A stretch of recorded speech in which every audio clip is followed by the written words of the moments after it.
Warning, this content is for entertainment and educational purposes only. All right, next question we got here is from Stephen K. Stephen asks, "Hey, Paul, I hope you're doing well being back in the gym." Talked about that earlier. "I have 3 kids and life gets hectic." I know that life, my friend.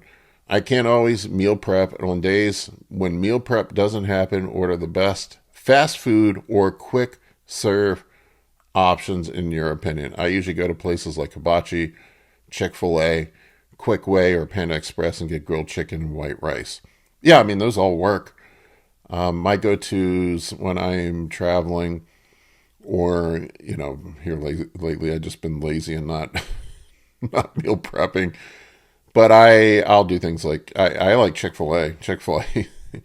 Chick-fil-A actually has a pretty, other than, it's got a lot of sodium in it, but you can get a grilled chicken sandwich at Chick-fil-A. I get 2 of them. I think it's something, and then I'll just use one of the buns. But if you do 2 of the patties on one bun, it's like 40 grams of carbs and 60 grams of protein, something like that, ballpark, and 10, 15 grams of fat.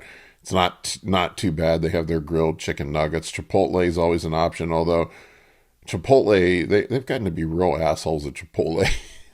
Lately.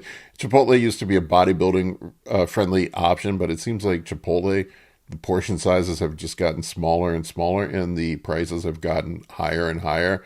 I can literally go to Outback Steakhouse or Texas Roadhouse and get a steak, a potato, and a salad, like a good quality sirloin, like a 10-ounce sirloin, for the price of a fucking burrito bowl, shit ass burrito bowl at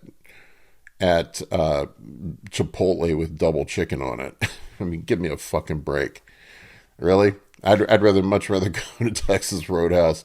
You could always Uber Eats some Texas Roadhouse, man, if you got one nearby, or Outback or something like that.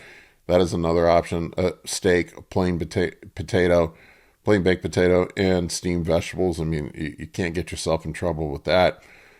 Kebabs are always a good option.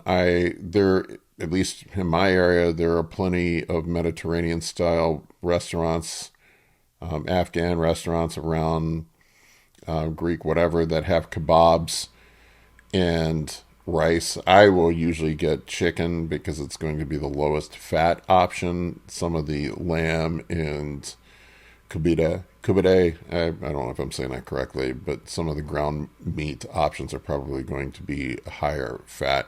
I would say if your protein sources when you're dining out or ordering out are tending towards being higher fat, like let's say if you're eating a ribeye or something like that, or something ground beef, something that's going to be higher fat, I would just keep the carbohydrates lower.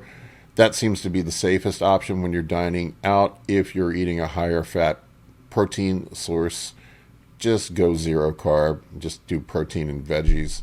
That's always a safe option, especially when you're traveling. If you're doing restaurant food, those are safer options for making sure that you don't do that. And then there's always a shitty gas station protein shake and a banana. It's not ideal, but it's better than nothing. I'll do that. Or sometimes also not ideal, but if I have to stop at some place like a Subway or something like that, I'll just get the turkey breast and do mustard and no cheese or something like that. Something boring or bland like that. I'm going to get a lot of sodium, and that processed meat's probably not the greatest thing for you. It's heavy in your stomach. I would rather eat real meat, but those are some thoughts. Those are some options that you can consider.